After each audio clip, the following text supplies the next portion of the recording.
عايزة أقول لكم على بديل الlifter gloss بتاع Maybelline اللي هو أنا آخر مرّة شارياه كان ب570 جنيه، وهو حاجة مُدرَكة في هيئة الدواء المصرية، brand مصري اسمه ساندرا، وده بجد اتعمل عليه hype كبيرة جدًا، لدرجة إن أنا كنت بجد هاموت وأجرّبه وعايزة ألاقي كل الدرجات الحلوة بتاعته، فأنا النهارده هاجرّب لكم درجتين، والناس قالت إن هو الدرجات معظمها شبه بعضها، فأنا قُلت هاجيب الدرجتين اللي هُم ما تحسّهمش شبه بعض، فجِبت درجة على pink وجِبت درجة على peachy كده شوية.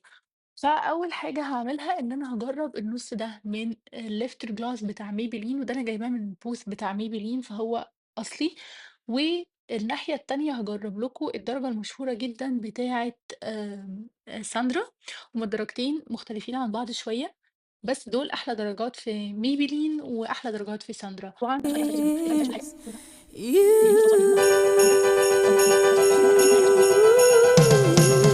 Yeah. ده Maybelline وده ساندرا، الpackage من جوّه التيوب نفسها نفس الشكل تقريبًا، Maybelline أكبر شوية، بس ساندرا still قريّبة جدًا منها حتى من برّه الpackaging نفس الpackaging تقريبًا، زي ما قُلت لكم هنا Maybelline وهنا ساندرا، الدرجات مختلفة عن بعضها بس بُصّوا اللمعة، تحسّوا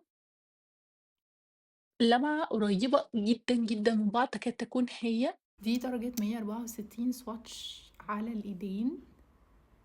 بجد دي أكتر درجة عجبتني وحبيتها جدًا، ودي شكلها شفايف بدون ودي شكلها شفايف بدون lip liner وبدون أي حاجة، بُصّوا اللون من غير lip liner من غير أي حاجة، حرفيًا أنا مش حاطة ميك اب على وشي برضه، بس الدرجة cute أوي، أوي، أوي pigmented أوي، أوي، أوي، ناعمة جدًا على الشفايف.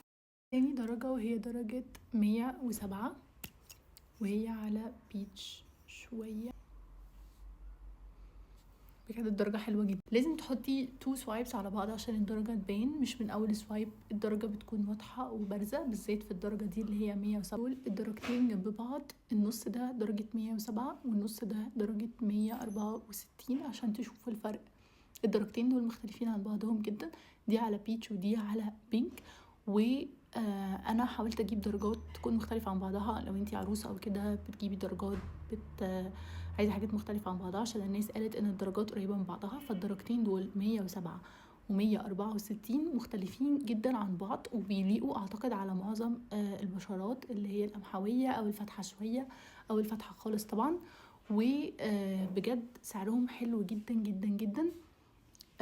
I think هيليقوا على ناس كتيرة أوي.